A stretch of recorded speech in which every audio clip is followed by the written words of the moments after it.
Thank you so much. That's wonderful. It's great to hear and go through those stats there. And actually, I'm very delighted now that we've got a panel of experts joining us who are going to hopefully dive into some of those results and findings in a little bit more detail. So hopefully we've got everybody starting to join us now. And we've got Reyes, who's Director of IAB Spain, who's going to be moderating this session. She's going to be joined by Simon Harris, Director Advertising and Strategy at DPG Media, as well as Tanya, Director of International Growth at ShowHeroes Group. And then obviously, Tim, will keep you where you are to join the session as well. Reyes, have I got you there and I can hand over to you? I think we're just gradually letting everybody into the room. Morning, Tanya. Morning, Simon. Nice to see you again. Morning. Nice to see you too, and thanks for having us over.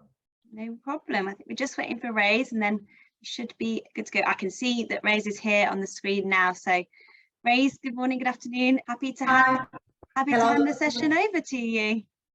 Thank you so much, Lauren. So, hi everyone. Thank you for being here today.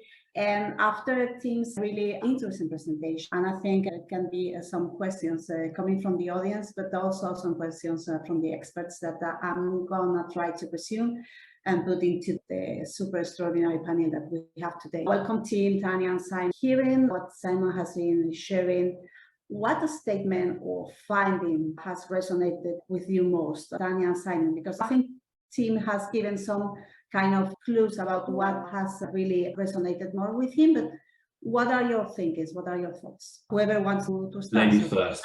Simon? All right, I can jump in. Thanks, Simon. Thanks, Reyes and Tim for the opportunity. And I definitely feel that it's a very important topic that we're discussing today. The one point that resonated the most with me is that 84% of all the buyers that you surveyed said that they're willing to pay that extra premium. And as someone who's had the experience of working on the media owner as well as the brand side, I can safely say that this is one of the key points that I always contest about. And I always tell brands that you might find a cheap inventory somewhere, but if you're looking for high quality, good inventory, which matches all the industry standards that Tim spoke of, you have to pay that premium. And in a good way, it resonated with me, that 84%. Simon? Yeah, I work for one of the DPG Media now, which is one of the largest premium publishers in Europe. You know, we do around 2 billion euros a year in revenue and employ around 5,000 people. So yeah, it was great to see from the research that nearly all buyers view media quality as important. Great to see as well, of course, that the majority are willing to pay a premium for quality inventory. Of course, price is still important for many, especially at the moment, given the kind of pressures in the market. But regardless of that, as a large publisher, that definitely lifts my spirits. But there's some surprises in there as well. I think that the big finding around brand safety and viewability still being a huge concern surprised me a little bit, as someone who, prior to working on the sales side, worked 3 of the big holding co's leading trading operations for kind of over a decade. The fact that's still an issue for many buyers perhaps suggests that some of the solutions that are available are underdeployed. There's some great positives, but also some kind of surprising concerns. Yeah, that was going to be my next question about the surprises in the research. Tim, if you want also to comment on, you have already said some of that, but in terms of surprise, it really comes to a surprise, or you have already had any kind of research or knowledge about that during your experience? Yeah, it's an interesting one. I think the fact that the viewability figure was so high was a surprise to me, particularly because I think roughly a quarter of the respondents were from the UK. And the reason we don't include viewability in the gold standard in the UK is because it just hasn't been like a particularly big issue for us over the last couple of years. I think people take it for granted that their campaigns will achieve a certain level of viewability and that everyone is adhering to the standard. So if I'd had to write the results without seeing them, I would have written that viewability figure much lower. It's just a useful reminder that actually it is still a really significant thing and that it is really important to buyers, and it's not something that we can take for granted. So that was probably the thing that surprised me. And I think, as I said earlier on, if you look at the other quality standards across Europe, I think it's included in all of the others. So I think that's positive, so that we are asking people to adhere to viewability standards. But it was certainly a surprise to me that was high, and along with brand safety, which again, when we first started the gold standard 2017, 2018, was the biggest issue in the industry, absolutely dominating everything. We appear to have got a handle on that over the last couple of years, but it's a useful reminder that we certainly shouldn't be complacent about that. Yeah, and so coming to this viewability and also on the brand safety, because the brand safety thing, it looks like with all the efforts that the industry is doing to ensure that we have better brand safety, it's keep on coming on the high level. So Tanya, from your point of view about these two issues, so brand safety and viewability, what do you think? What do you feel with this research we haven't seen with the results? No, I totally agree with what Tim said. Like, I work across multiple markets, and ShowHeroes is present across, I think, 21 countries in total. And I've been one of the key drivers of that growth. When I joined, it was just a one country unit, and now literally been involved with every market expansion there has been. And with that, I've had the experience that on the one hand, what Tim said, that if I work with the UK market or a US market, the fact that viewability will be low doesn't even occur to me, because it's an obvious thing. But also having worked with markets like Austria or Netherlands or Belgium or other countries in Europe, really, where the inventory size or the market size is fairly small, I've had really intense discussions, and I've worked on both advertiser and publisher side. So I can safely say that the publishers sometimes their interest might not always be aligned with the media owner versus the advertiser.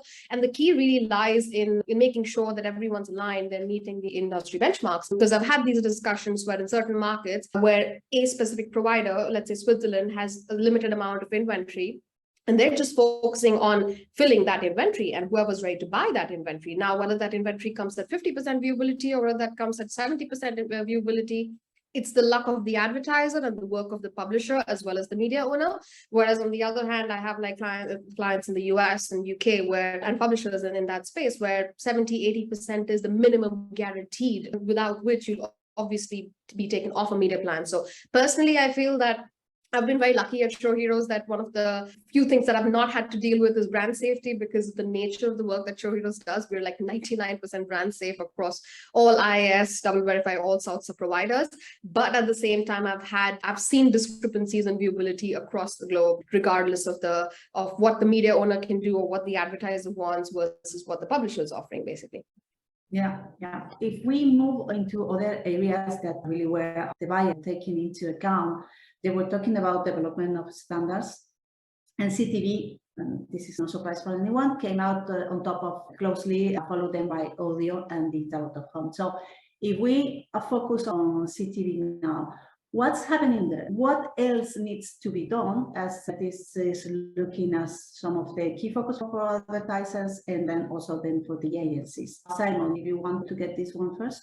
Sure, yeah, it's definitely an important one for us, because obviously DPG Media owns VTM Go, which is one of the largest streaming services in Belgium, and also RTL in that market through a joint venture with Reyes. So a sort of area very close to my heart. I think it's fair to say in Europe, connected TV is still very much in the ascendancy, right? We're very much tracking behind the maturity that you already see available in the US. It's not to say it's a small market, but just the market's not as developed as it is across the pond. I think the IAB Tech Lab's been great, actually, especially recently, developing standards based on learnings from the US. And in a way, that means that European broadcasters are going to benefit from being fast followers, for want of a better term. The IAB Tech Lab recently introduced updated standards for OpenRTB, version called 2.6. And in the context of CTV, 2.6 is going to help publishers and advertisers alike. From a selfish perspective, one great feature for publishers, CTV is price per second floors. That allows sellers like DPG Media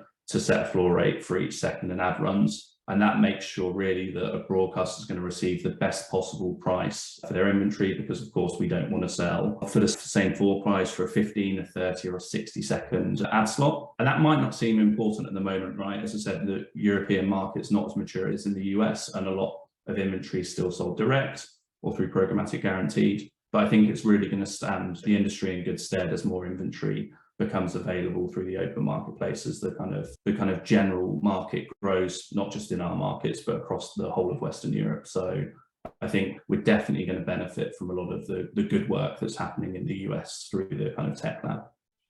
Yeah, and Tanya, as you're managing many countries, how do you see that? How are developing in these countries? And what we need to do on it? Clearly, the standards that the IAB Tech Lab has developed, but anything else, something that you feel or you see in the markets there?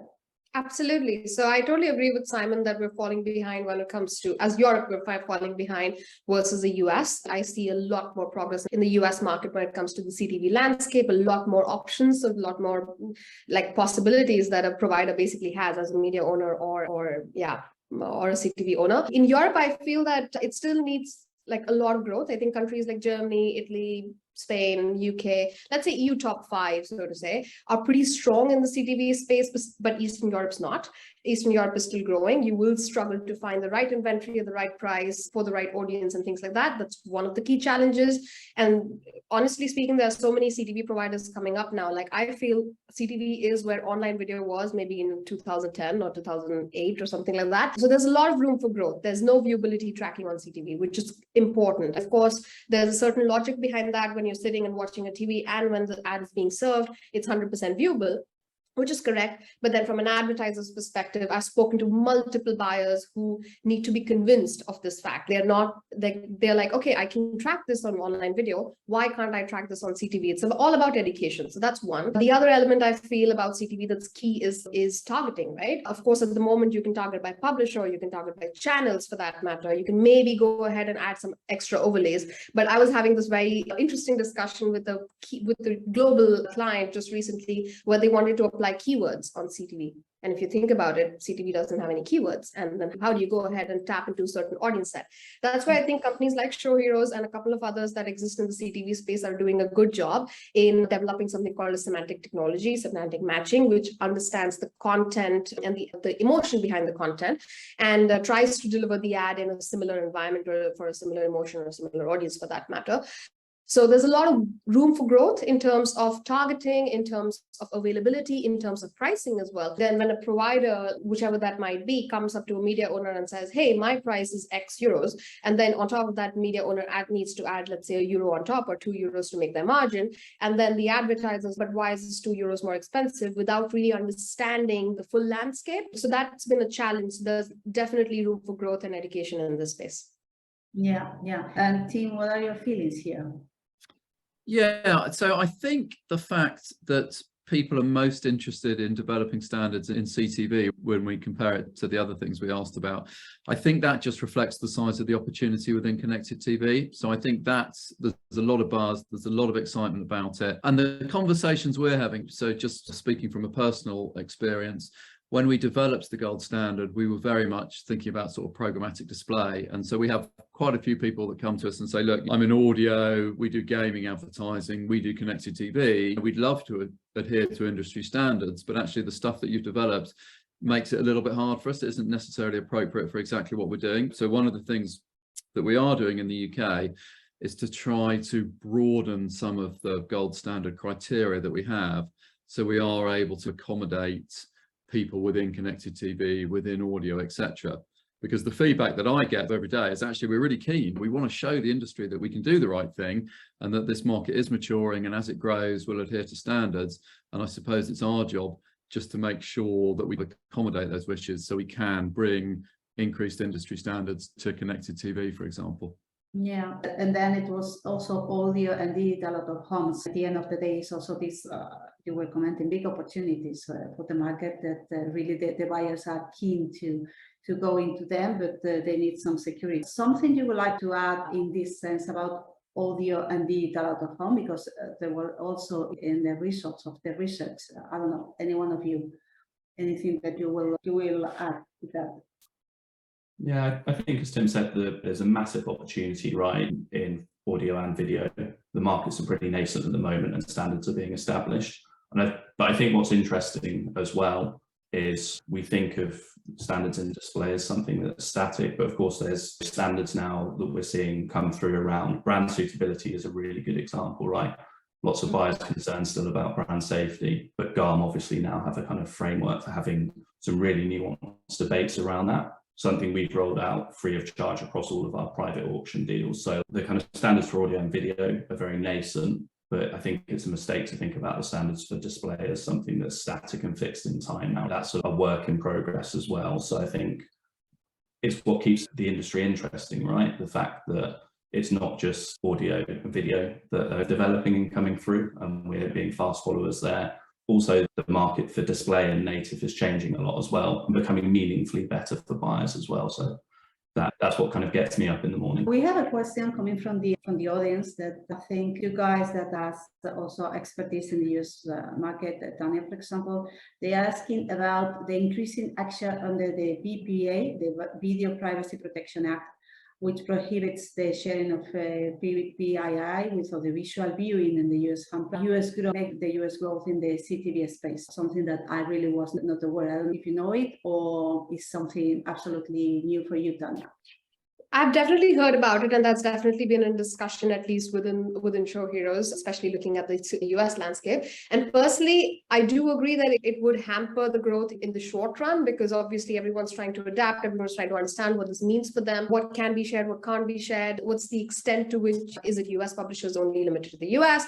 Things are being chalked out right now. It's not 100% guaranteed just yet, like what this law would entail and the scope of the whole setup. Having said that, I don't think that this is a deal breaker. In our entire online video industry, for that matter, we face so many different changes and challenges. Like, for example, this cookies going away, it's been in discussions for eternity. And at the same time, people do find a way or come up with a solution around it. So we are discussing a bunch of options that would tackle this problem. So I don't think this would hamper the growth in the long run.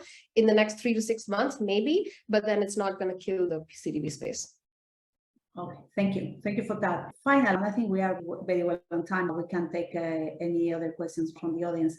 But if we see from an IAB point of view, that 90% of the respondents say they were aware of IAB advertising standards, which is great for IAB, and I think it talks high of the work of the team have been doing there. But as always, we want the best, and we want to reach this extra 10% that we haven't been able to reach so far. So what ideas you can give us, what further things we can do to educate the buyers? Simon, from your point of view.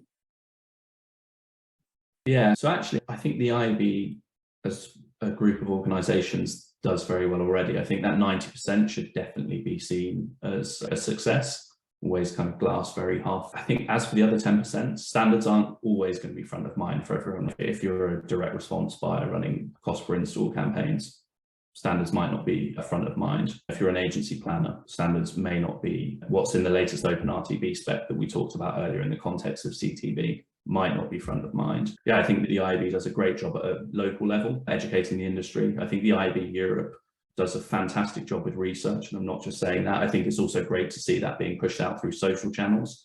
I think that should help things as well. That's how a lot of the planners and buyers that are coming through at the moment consume a lot of their kind of information and research these days. And we talked about the Tech Lab obviously establishing standards and how invaluable that is. So really, I would see the 90% as a massive success rather than seeing the 10% as a failure. I think it's a pretty good job, to be fair. Thank you. Thank you in the name of all the people that are working on that. And Tanya, what are your thoughts on this? Totally agree with Simon on that. I don't think that it would be fair. I totally agree that IAB is doing a great job. I've been a big fan of IAB ever since I started working in advertising over 10 years ago. So every time I think of a situation where I deal with people who don't necessarily know much about the programmatic space or just the online digital space, but they're still working in the area, I always go ahead and I offer a consultative approach. And the brands that I work with, it's not about the short-term wins. It's not about, hey, why don't you do this? It's more about how can I educate you? Maybe doing road shows, like events. And ShowHeroes does this free of charge. Like we have a programmatic force. I'm one of the ambassadors of the force, like actually going and educating people, like why should you do a certain thing and why should you not? When we were speaking about viewability, one of the key things that advertisers tend to do is actually apply viewability benchmarks on the DSP side of things, which is not necessarily the best idea. Yes, the thought is correct that I want to reach a certain benchmark, but it might backfire. And sometimes you have this disconnect between the DSP and the SSP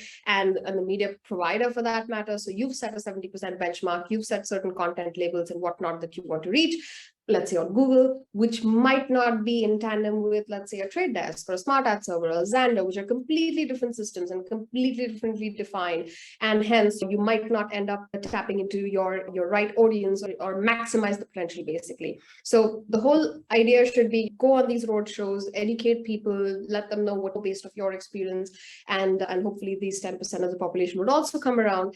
And if not, then as Simon said, you can't really educate everyone. Maybe some people are in this for the short run. So the whole idea is to make people aware as much as possible with whatever activities you can undertake as a consultative approach. Thank you, Tanya. And Tim, from the inside perspective, what do you think we should be doing better or start to do? Yeah, thank you, Reyes. So it's an interesting one. So I definitely appreciate Simon and Tanya's support and enthusiasm for the IAB, which is brilliant. It's worth saying that the way that we got the sample for the survey was that national IABs emailed advertisers that were registered with their database. So say, for example, I don't know, we've got 5,000-6,000 members that we email every week at IAB UK, and a subsection of those brands and agencies. So they would have received an invitation to complete the survey.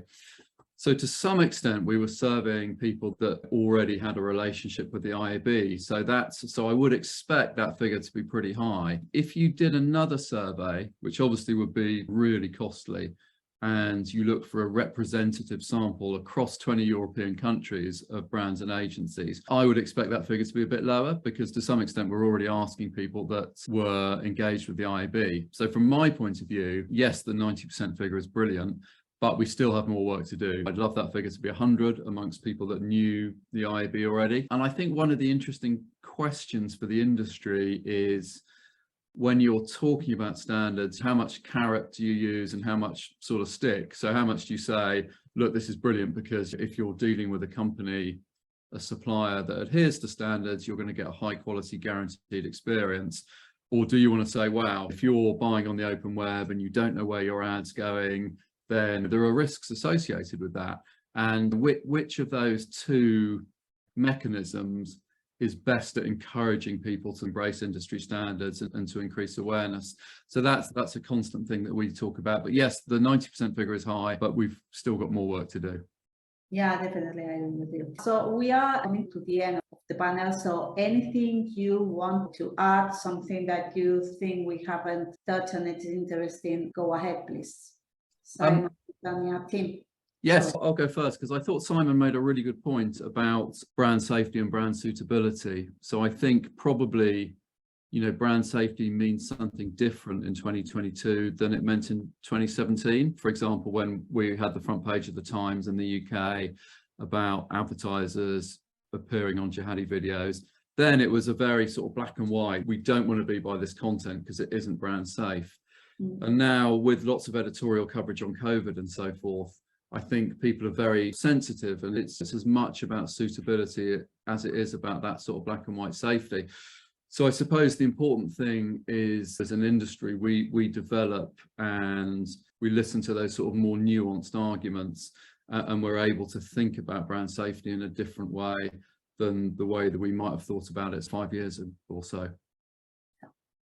Yeah, for sure. It's actually one of the things that surprised me most about this kind of study was that probably a decade since verification tools first became widespread, that buyers are still concerned over those kind of same old issues being seen in non-safe environments and just viewability in general. So that to me suggests to a degree that buyers perhaps aren't getting the surety that they need from third-party ad tech, which means that perhaps it's time to adopt simpler, albeit more time-consuming techniques. Actually, that's indeed what the government did when they had some issues with brand safety on YouTube way back when. A good inclusion list and a well thought out keyword block list that doesn't overblock, because of course that's a problem these days as well. One of the things that you mentioned actually, Tim, there was GARM and brand suitability. That's something that we've started offering for free on all of our private auction deals. And the benefit of doing it publisher side, of course, is we built a tool that categorizes all of our content, works in front of and behind a paywall, works across web and app.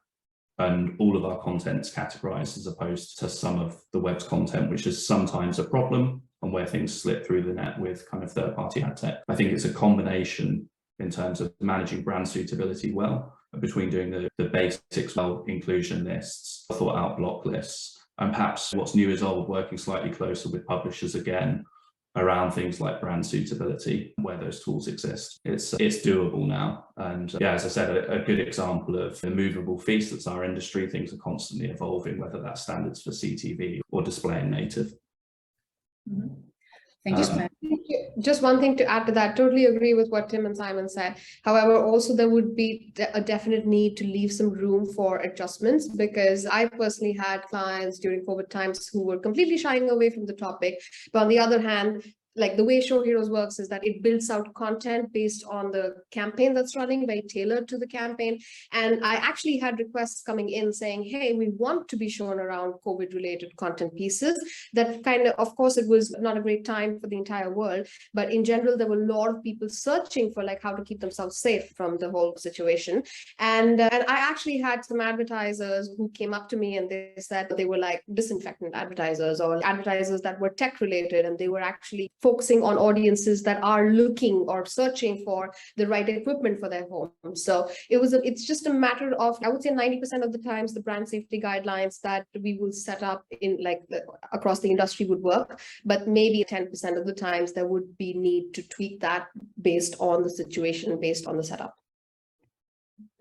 Yeah, I think that's one thing the kind of Global Alliance for Responsible Media has got really right. You have low, moderate and high risk. So it allows for a much more nuanced conversation there. I think the brand safety side of the kind of survey was interesting. Viewability as well, also interesting. That as a kind of publisher, we see pretty strong viewability across the board. So it's not something we're really concerned about. We have well-designed environments, they're uncluttered. We use technical solutions like lazy loading. But I think what's more interesting than viewability as a percentage, which sometimes can feel a little bit meaningless, is the drive that we're seeing in the market and a big demand for the managed services that my team runs around transacting on viewable CPMs, which feels like a lot more meaningful. But also a lot of our larger advertisers, I won't name here, but really driving towards much more meaningful types of measurement, running kind of brand lift studies on all of their large campaigns now that really get to what matters. Kind of